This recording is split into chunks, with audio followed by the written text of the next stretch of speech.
In today's cover story, for the first time, China's government says it will take steps to reduce carbon emissions, but not before they peak sometime in the near future.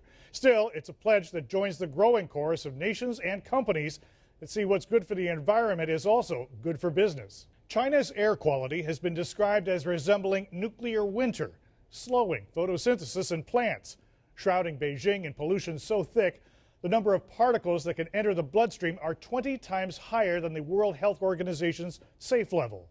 3/4 of China's electricity comes from coal. When I got also the airport in Beijing and I started coughing. They know that they can't keep burning coal and, they have to make a change.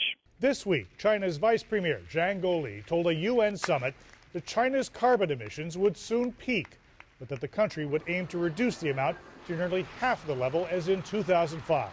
It's going to be a huge area where there's going to be a lot of spotlight, a lot of commitment from the central government across to support for the private enterprises, but implementing it will be obviously in stages. China is not alone in its climate change efforts. 32 countries and 40 companies, including Kellogg, L'Oreal, and Nestle, pledged to cut deforestation in half by 2020.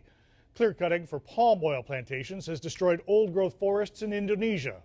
It's definitely becoming a much bigger issue for a lot of investors. Apple CEO Tim Cook goes even further. He says environmental stewardship is also good for economics.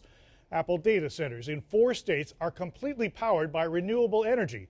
Cook says Apple will now focus on emissions at its suppliers, most of them overseas.